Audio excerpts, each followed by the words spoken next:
Hello guys, welcome to my YouTube channel best share analysis में आपका स्वागत है। तो चलिए आज हम बात करने वाले हैं एक ओएमसी स्टॉक्स की जिसका नाम है इंडियन ऑयल कॉरपोरेशन। और चाहे था स्टॉक से डिविडेंड के मामले में मेरा खुद का, तो मैं आपको ये बताना चाहूँगा इसको लेके जो न्यूज़ आ रही है उनके बारे में जानेंगे, शायद उनका कुछ पॉजिटिव इम्पैक्ट मंडे को देखने मिले। तो एनएसई पे अगर हम बात करें तो इंडियन ऑयल कॉरपोरेशन शेयर का नाम है। एनएसई पे 142.96 का ट्रेड करके क्लोज हुआ, जो कि 1.29 रुपये की बढ़त या 0.91% की बढ़त इसमें देखने को मिली है। बीएसई पे अगर हम बात करें तो 143 रुपये पे क्लोज हुआ, जो 1.40 रुपये की बढ़त के साथ 0.99% की एक दिन में बढ़त देखने को मिली है। अगर हम 1 वीक में बात करें तो 8 रुपये की बढ़त, 8 रुपये 66 पैसे की बढ़त।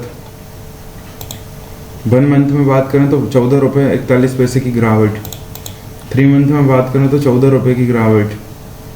अगर हम 6 मंथ में बात करें तो 10 रुपये 75 पैसे की गिरावट, जो कि 6.99% है। 1 ईयर की बात करें तो 10.46 रुपये की बढ़त, जो कि 7.89% है। तो गाइस कोई ज़्यादा खास रिटर्न तो बना के दिया नहीं। बाकी अभी ईरान और इजराइल की वॉर हो रही थी तो उसके चलते इसमें कुछ देखते हैं, अभी न्यूज़ें जो निकल के आ रही हैं। बाकी ओवरव्यू देखते हैं।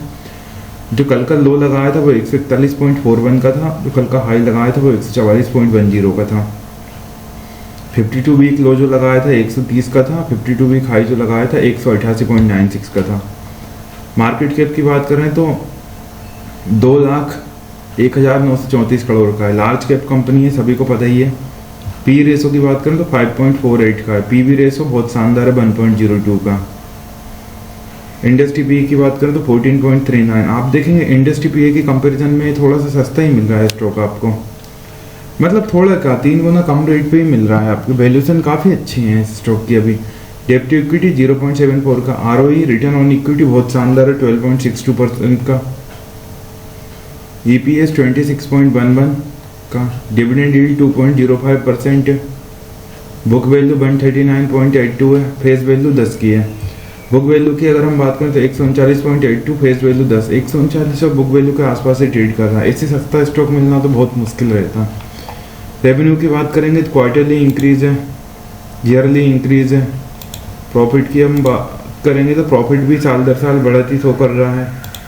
ईयरली हम देखेंगे तो ईयरली में इंक्रीज डिक्रीज चलता रहता है। एक्चुअली क्रूड ऑयल के प्राइसेस पे इन कंपनियों का मार्केटिंग मार्जिन डिपेंड करता है, तो उस हिसाब से थोड़ा सा कभी अगर क्रूड के प्राइसेस ज़्यादा रहते हैं तो ये कंपनियाँ लॉस में जाने के चांसेस रहते हैं, और नहीं रहते तो ये कंपनियाँ अच्छा रिटर्न बना के देती हैं।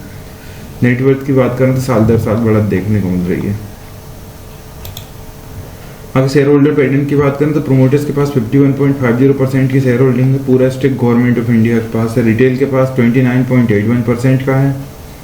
एफआईआईज के पास 8.58% का है। अदर डोमेस्टिक इंस्टीट्यूशन के पास 6.89% का है। म्यूचुअल फंड्स के पास 3.22% का है।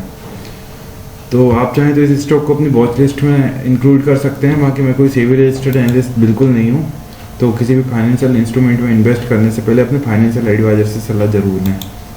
टेक्निकल्स की बात करें तो 8 बेरिस दिखा रहे हैं, 2 न्यूट्रल और 3 बुलिश। ओवरऑल मिला के बेरिस तरफ ज़्यादा वो है।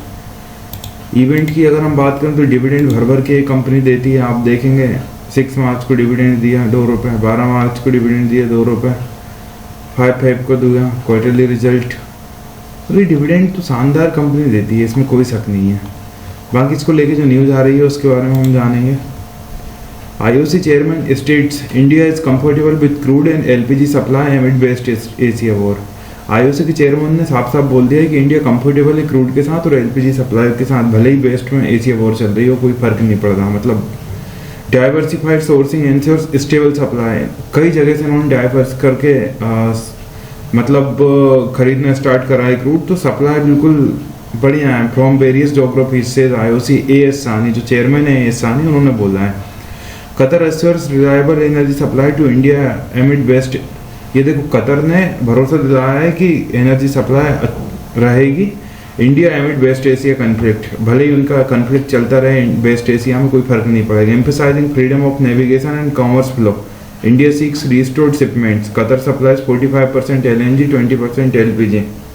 कतर जो है 45% एलएनजी सप्लाई करता है और 20% LPG. Talks focus on bilateral energy cooperation amid supply disruption.